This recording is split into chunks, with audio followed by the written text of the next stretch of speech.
Hello everyone. इस video में हम पढ़ेंगे क्लास 8 एनसीईआरटी साइंस के चैप्टर 1 के क्वेश्चन आंसर्स। चैप्टर 1 है क्रॉप प्रोडक्शन एंड मैनेजमेंट। इसके हम सॉल्यूशंस देखेंगे। तो देखिए, पहला क्वेश्चन जो है इसमें हमें फिलअप्स करने हैं। तो ए पार्ट जो है इसका वो ये है, क्वेश्चन नहीं लिख पाई हूँ मैं, सॉरी। तो the same kind of plants grown and cultivated on a large scale at a place is called a crop. तो अगर बहुत ही एक बड़े लैंड पर एक ही तरीके की फसल, एक ही तरीके के जो है प्लांट्स उगाए जाते हैं तो हम उसे क्रॉप कहते हैं। फिर बी पार्ट है, the first step before growing crop is dash of the soil. तो प्रिपरेशन, तो हम लोग सॉइल को पहले प्रिपेयर करते हैं। उससे पहले सबसे पहले सॉइल प्रिपेयर की जाती है, उसके बाद ही उस पर फसल जो है वो उगाई जाती है। तो बी वाला जो है उसका आंसर हो जाएगा प्रिपरेशन। फिर सी है, damage seeds would dash on top of water. जो सीड्स खराब हो गए हैं, डैमेज सीड्स मतलब जो चीज़, सीड्स मतलब जो बीज खराब हो गए हैं वो फ्लोट करते हैं पानी के ऊपर। तो damage seeds float on water. फिर डी है इसका, for growing a crop sufficient sunlight and water and nutrients from the soil are essential. Crop को अच्छी तरह से उगाने के लिए वाटर, न्यूट्रिएंट्स, सनलाइट की हमें ज़रूरत होती है। फिर नेक्स्ट क्वेश्चन है हमारा, कॉलम से हमें मैच करना है। तो खारिफ क्रॉप्स कौन कौन सी हैं? तो खारिफ क्रॉप्स होती है पैडी और मेज़। देखिए, हमारी जो क्रॉप्स होती है ना वो अलग अलग सीजन्स में अलग अलग तरीके की क्रॉप्स उगाई जाती है। तो खारिफ क्रॉप जो होती है वो पैडी और मेज़ होती है। पैडी मतलब आप जो राइस है ना, राइस चावल, उसको ही हम पैडी बोलते हैं। और मेज़ जो है वो मक्की, मक्की और चावल उगाया जाता है खारिफ क्रॉप्स में। और ये कब होता है? समर सीजन में उगाया जाता है। राबी क्रॉप्स जो हैं वो अक्टूबर से उगना स्टार्ट हो जाता है और इसका हार्वेस्टिंग मार्च में हो जाती है। तो ये जो है कौन कौन सी होती है राबी क्रॉप्स? होती है वीट, ग्राम और पी। वीट तो अपना वो हो गया गेहूँ, और ग्राम पी जो है वो दालें होती हैं। और केमिकल फर्टिलाइजर्स क्या क्या होते हैं? Urea and super phosphate. ये जो है केमिकल फर्टिलाइजर्स, मतलब ऐसे फर्टिलाइज़र वो होते हैं जो अगर आप अपने खेतों में डालते हैं उससे उसकी प्रोडक्टिविटी बढ़ जाती है, तो फर्टिलाइज हो जाता है, वो अच्छे से उगती है, फसल ज़्यादा उगती है। तो केमिकल फर्टिलाइज़र जो हैं जो फैक्ट्रीज़ में बनाए जाते हैं, यूरिया और सुपर फॉस्फेट। ऑर्गेनिक मैन्योर क्या होता है? ये ऑर्गेनिक फर्टिलाइज़र भी होता है। ऑर्गेनिक क्या होता है? ऑर्गेनिक होता है जो भी चीज़ आपको नेचुरली मिलती है। मतलब जैसे कि आप जो पील कर रहे हैं ना, फ्रूट्स पील कर रहे हैं, मतलब छील रहे हैं, वेजिटेबल्स को छील रहे हैं, उसके जो छिक्कल बच जाते हैं वो भी एक ऑर्गेनिक मैन्योर है। और जो काऊ डंक है वो भी ऑर्गेनिक मैन्योर है। वेजिटेबल वेस्ट, किचन का बहुत सारा वेस्ट होता है, ऐसी चीज़ें, लीव्स वगैरह जो पेड़ों से गिर जाती हैं जो हमें नेचुरली पाई जाती हैं उसको हम ऑर्गेनिक कहते हैं, जो हमें नेचुरली नेचर में मिलता है प्राकृतिक तौर पर। तो ऑर्गेनिक मैन्योर क्या क्या होता है? Animal excreta, cow dung, urine और प्लांट का waste. Animal excreta urine of cow cow और काउ डंक उसका जो गोबर होता है। और प्लांट वेस्ट मतलब उसके फ्रूट्स और वेजिटेबल्स और लीव्स प्लांट्स के, वो हो गया प्लांट वेस्ट। तो ये ऑर्गेनिक मैन्योर होता है।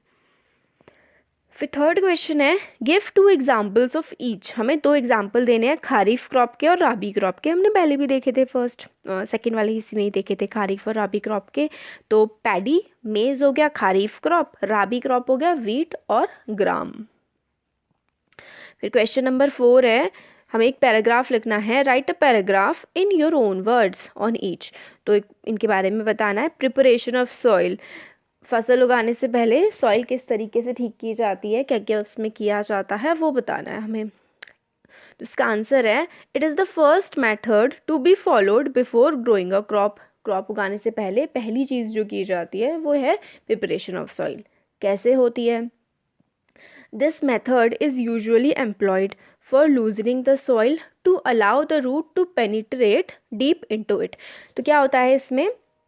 सॉइल को लूज़ किया जाता है, मतलब जैसे हल से या फिर ट्रैक्टर से हार्वेस्ट जो होते हैं ना, चला दिए जाते हैं, उसकी पूरी ज़मीन पर ऊपर उठ उठ के आ जाती है वो। तो उससे क्या होता है, उसमें छेद, आप समझ लीजिए इजी वे में कि उसमें कुछ ऐसे छेद बन जाते हैं मिट्टी में। पहले बिल्कुल वो होती है बहुत ज़्यादा हार्ड सी होती है वो, फिर उसको लूज़ किया जाता है, फिर उसको जैसे कि हल से जुताई करके उसको वो ऊपर फूली सी उठ करके आने लगती है। तो क्या होता है उसमें लूज़ हो जाती है सॉइल, तो जो रूट्स हैं ना, जड़ें हैं उस फसल की, वो पेनिट्रेट डीप कर जाएंगे, मतलब ज़मीन के अंदर तक आसानी से चली जाएंगी अगर हम सॉइल को लूज़ कर देते हैं जुताई वगैरह करके। तो फिर सेकंड है loosening of soil helps in growth of severe soil microbes, earthworms etcetera. तो सॉइल की लूजनिंग हम लोग क्यों करते हैं, ताकि उसमें जो अर्थवर्म को फ्रेंड ऑफ फार्मर्स कहा जाता है, वो क्या करते हैं, वो ज़मीन की जो है उर्वरकता मतलब फर्टिलिटी ज़मीन की बढ़ाते हैं। तो सॉइल को हम लूज़ कर देते हैं तो ये डेवलप हो पाते हैं अर्थवर्म्स वगैरह, सॉइल माइक्रोब्स, ये बहुत हेल्पफुल होते हैं हमारी फसलों के लिए। तो क्या करते हैं, which enrich the soil with humus and other essential nutrients, plants require nutrients for their proper growth and functioning. तो ये जो है ह्यूमस डेवलप करते हैं अर्थवर्म्स, ह्यूमस डेवलप हो जाता है तो काफ़ी ज़्यादा इंपॉर्टेंट होते हैं ये प्लांट की ग्रोथ के लिए और प्रॉपर फंक्शनिंग के लिए, क्योंकि न्यूट्रिएंट्स प्रोवाइड करते थे। कि ह्यूमस क्या होता है, हमारी जैसे फसल होती है ना, उसको इस तरीके की चीज़ें चाहिए होती हैं, जैसे कि हमारा जो नेचुरल चीज़ें, जैसे कि जो मैन्योर होता है वो कैसे बनता है, जैसे काउ डंग से, एनिमल वेस्ट से, प्लांट वेस्ट से, इन सब से क्या होता है, मैन्योर की प्रिपरेशन होती है। तो ये जो अर्थवर्म्स है यही सारी की सारी चीज़ें प्रोवाइड करते हैं, और इससे क्या होता है, जो न्यूट्रिएंट्स होते हैं ज़मीन में वो ईजिली प्लांट्स को मिल पाते हैं और उनकी अच्छी ग्रोथ हो पाती है। फिर थर्ड है process of loosening is called tilling और प्लोइंग द सॉइल। तो लूजनिंग जो हमने कहा ना, हम लोगों ने लूज़ कर दिया सॉइल को, उसको टिल करके, मतलब वही जुताई करके या फिर प्लो करके, हल से उसको जोत करके उस प्रोसेस को किया जाता है, सॉइल को लूज़ किया जाता है। तो process of loosening is called tilling और प्लोइंग द सॉइल। तो लूजनिंग के प्रोसेस को हम टिलिंग और प्लोइंग द सॉइल भी कहते हैं। Tilling of soil brings nutrient rich soil to the top. तो टिलिंग से क्या होता है, जो अच्छी न्यूट्रिएंट्स वाली सॉइल होती है ना ज़मीन के अंदर, वो ऊपर की तरफ आ जाती है। अब नेक्स्ट है sowing, process of putting seeds into the soil for growing crops. We need to use quality seeds. For sowing is done manually or by using mechanical equipment like seed driller. तो sowing का मतलब होता है, देखिए simple सा, बीज डालना ज़मीन में और फसल को उगाना। तो बीज डालने के प्रोसेस को क्या कहते हैं हम, सोइंग। बीज को सो करना, फसल को सो करना, फसल को उगाना, ज़मीन में जो है बीज डालना, और उससे क्या होता है, फसल उगती है। अच्छी क्वालिटी के हम लोग बीज डालेंगे तो अच्छी हमारी फसल उग करके आएगी। तो हम लोग हाथ से भी डाल सकते हैं। डन मैनुअली का मतलब है हाथ से डाल देना, या फिर मैकेनिकल इक्विपमेंट, मशीन्स वगैरह की यूज़ से, जैसे कि सीड ड्रिल मशीन होती है, उससे यूज़ करके भी हम डाल सकते हैं। फिर नेक्स्ट है वीडिंग। देखिए वीड का सिंपल सा मतलब होता है अनडिज़ायरेबल प्लांट्स, ऐसे प्लांट्स जिनकी खेतों को ज़रूरत नहीं होती। फील्ड्स में अनवांटेड प्लांट्स जो है वो बड़े हो जाते हैं दूसरी क्रॉप्स के साथ, जो इंपॉर्टेंट क्रॉप्स होती हैं, जैसे कि वीट की क्रॉप है, उसके साथ कुछ ऐसे प्लांट उग जाते हैं खुद ब खुद नेचुरली, जिसकी हमें ज़रूरत नहीं होती। तो इन्हीं अनडिज़ायरेबल प्लांट्स को हम वीड्स कहते हैं। Method of removing weed is known as weeding. और ये जो वीड्स हैं इनको हटाने का, रिमूव करने का जो मेथड होता है उसको वीडिंग कहा जाता है। काफ़ी सारे प्रोसेस से किया जा सकता है, जैसे कि tilling before sowing of crops. तो अगर आप टिलिंग करेंगे अच्छी तरीके से, हमने पढ़ लिया टिलिंग क्या होता है, तो क्या होगा, वीडिंग नहीं होगी। Physical removal of weeds by uprooting और कटिंग, अगर उग गया है तो उसको हाथ से हटा दो या काट दो। और यूजिंग वीडीसाइड, या फिर जो केमिकल्स होते हैं वीडीसाइड वगैरह, उससे इनको ख़त्म किया जा सकता है। फिर नेक्स्ट पार्ट है थ्रेशिंग। थ्रेशिंग क्या होता है, प्रोसेस ऑफ सेपरेटिंग ग्रेन्स और सीड्स फ्रॉम शाफ।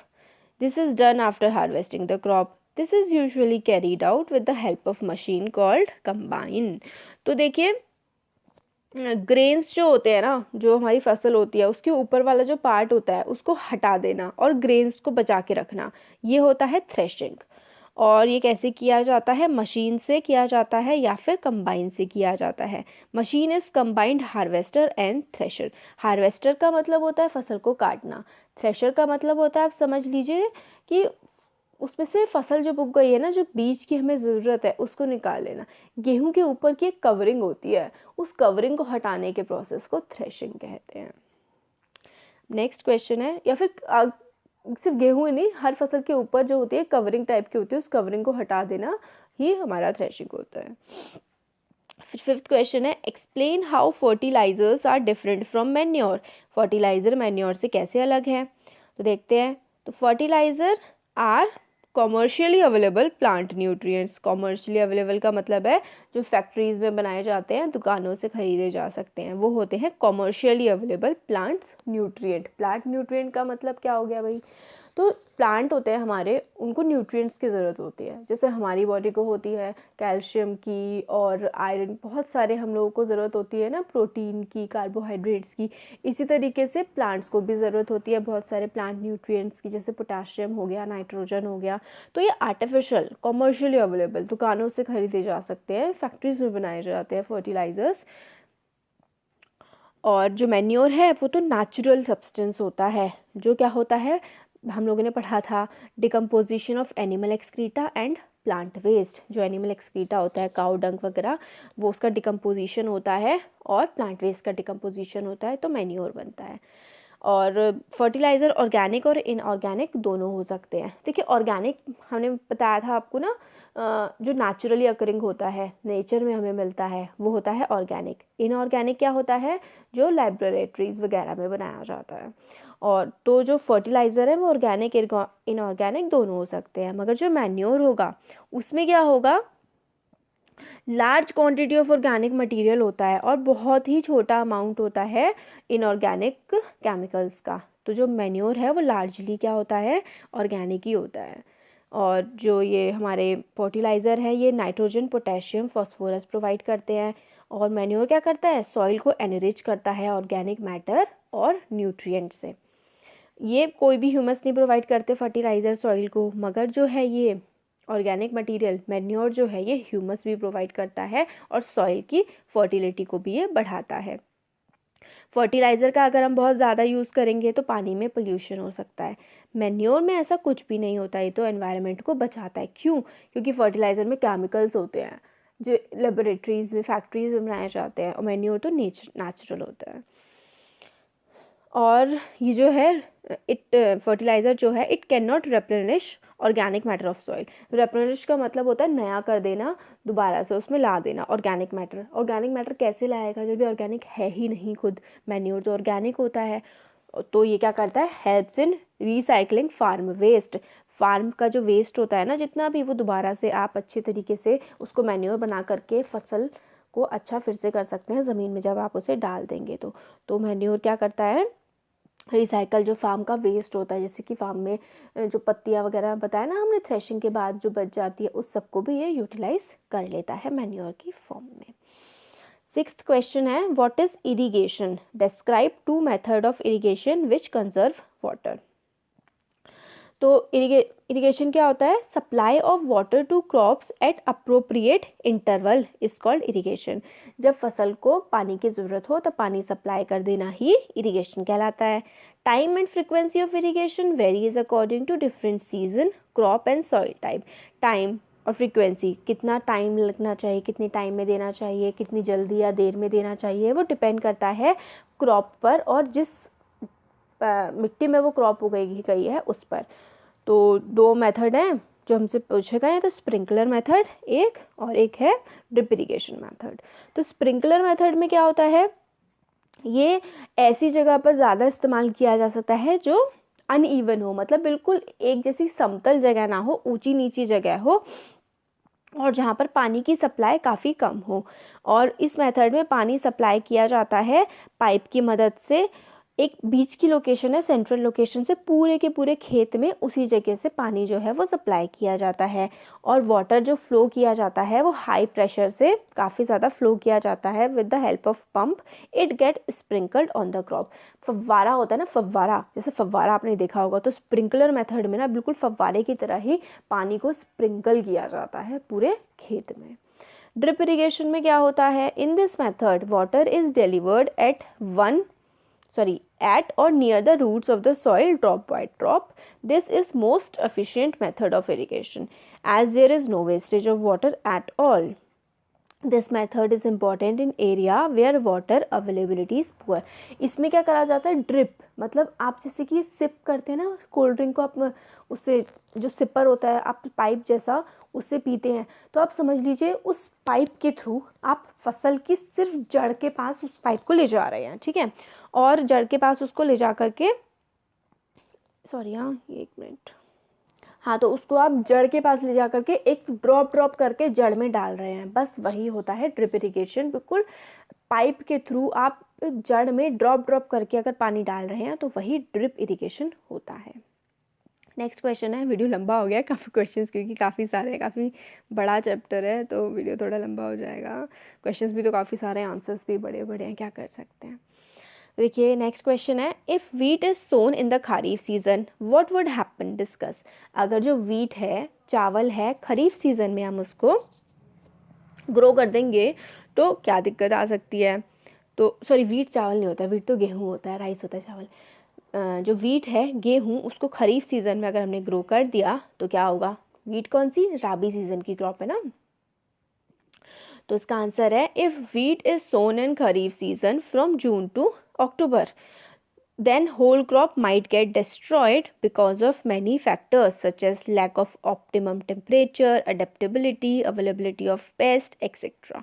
तो अगर देखिए वीट ठंडे मौसम में उगाई जाने वाली फसल है, अगर उसको गर्मी के मौसम में जून से अक्टूबर में उगा देंगे तो एक तो बारिश होती है उस मौसम में हमारे देश में, तो पानी ज़्यादा हो जाएगा, बहुत ज़्यादा पानी लग जाएगा, वीट को कम पानी की ज़रूरत होती है.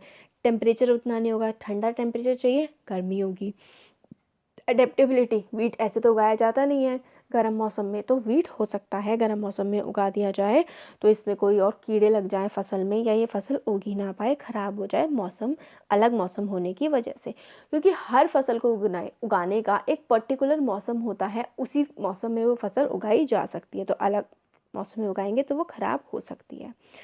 तो हमें बता रहे हैं आगे कि kharif season include the rainy season which is not favourable for growth of wheat crop, therefore wheat crop should not be sown in this season.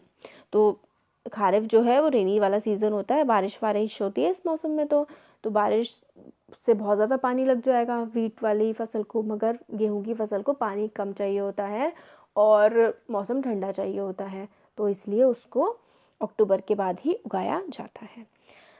8th question, explain how soil get affected by the continuous plantation of crops in the field. अगर आप किसी field में, किसी खेत में लगातार फसल को उगाते ही रहेंगे तो क्या उसकी मिट्टी पे क्या असर पड़ेगा, उस ज़मीन पर क्या असर पड़ेगा.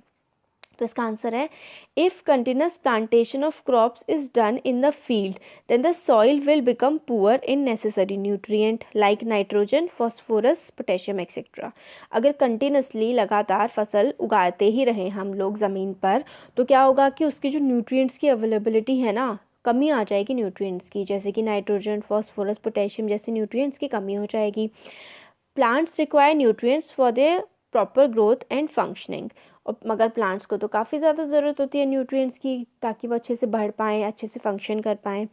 तो when a farmer continues to grow crop one after other then all nutrient available in the soil reduce and the crop yield decreases automatically. अगर फार्मर लगातार फसल उगाते जाएंगे उस पर, एक ही खेत पर, एक ही ज़मीन पर, तो सॉइल की फर्टिलिटी जो है, उसकी ताकत न्यूट्रिएंट्स प्रोवाइड करने की कम हो जाएगी और फसल उसमें कम उगेगी. तो क्रॉप यील्ड डिक्रीजेस का मतलब है फसल की जो उपजा, मतलब जैसे कि मान लो 1 टन, एग्जाम्पल है हाइपोथेटिकल, 1 टन फसल अगर पहले उगा करती थी और 10 साल तक लगातार बिना उसको खाली छोड़े खेत को उसमें फसल उगाते रहे हम, तो 1 टन की बजाय हो सकता है वो आधा टन ही रह जाए. तो क्या होता है कि फसल उगाने के लिए खेतों को कुछ टाइम के लिए ना खाली भी छोड़ा जाता है, ताकि नेचुरल वे से जो ज़मीन है अपनी फर्टिलिटी को वापस ले सके, वापस ला सके. हो गया है बस, अब फाइनली लास्ट क्वेश्चन ही बचा हुआ है.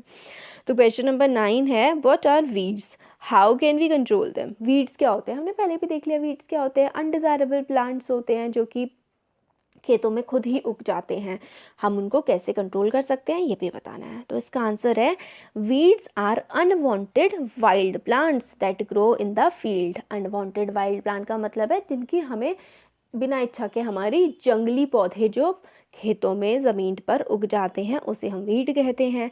Weed compete with the crop for nutrient light and space. मगर वो किसी काम के तो होते नहीं है, मगर पानी भी लेते हैं ज़मीन से, न्यूट्रिएंट्स भी ज़मीन से लेते हैं और जगह भी घेरते हैं। तो किसके साथ कंपटीशन करते हैं? क्रॉप्स के साथ। As a result crop plants get lesser nutrient light and space. तो अब कंपटीशन हो रहा है दोनों के बीच, वीड्स के और क्रॉप के। तो क्रॉप को कम स्पेस भी मिलेगा, कम लाइट भी मिलेगी और कम न्यूट्रिएंट भी उसको मिलेंगे डेवलपमेंट के लिए अपनी। तो भाई नुकसानदेह है ये तो क्रॉप्स के लिए, तो हम इनको हटाना भी इसको पड़ेगा। तो कुछ इंपॉर्टेंट वीडिंग मेथड्स क्या हैं? वीडिंग मतलब वीड्स को बाहर निकालना। तो ये क्या है इंपॉर्टेंट मेथड्स कुछ? Weeds can be controlled using weedicides. तो वीडीसाइड्स जो होते हैं फसलों पर छिड़के जाते हैं ना, उससे वीड्स ख़त्म हो जाते हैं। तो वीडीसाइड क्या होता है? It is a chemical which is spread in the fields to kill all available weeds. तो जितने भी वीड्स अवेलेबल हैं उनको मार दिया जाता है वीडीसाइड्स की हेल्प से। Weedicides are not harmful to crop. मगर जो हमारी फसल होती है उसके लिए हार्मफुल ये नहीं होते। Tilling before sowing of crops also help in removing weeds. Tilling uproots the weeds. Tilling जो होती है, खुदाई करते हैं हम लोग फसल को उगाने से पहले, उससे भी वीड्स जो हैं वो हट जाते हैं, निकल जाते हैं ज़मीन से। और अप्रूट मतलब निकाल करके फेंक दिए जाते हैं टिलिंग के दौरान, उससे ये उगते भी नहीं हैं। फिर manual method of removing weed is with the help of khurpi. It involve regular uprooting और cutting of weeds close to the ground. तो मैनुअल मतलब आप अपने हाथों से उसको उखाड़ के फेंक दीजिए, या खुरपी होती है ना, खुरपी दराती वगैरह, उससे काट के आप फेंक सकते हैं।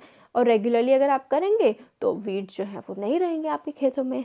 तो ये चैप्टर फाइनली कंप्लीट हो गया है। काफ़ी बड़ा चैप्टर है। अब 8th में तो, अब नए नए आप लोग 8th में आए होंगे, फर्स्ट चैप्टर देख रहे होंगे, तो काफ़ी थोड़ा 7th के लेवल से काफ़ी अच्छी खासी ज़्यादा साइंस है, और क्वेश्चन आंसर्स भी ज़्यादा होंगे और आंसर्स बड़े होंगे।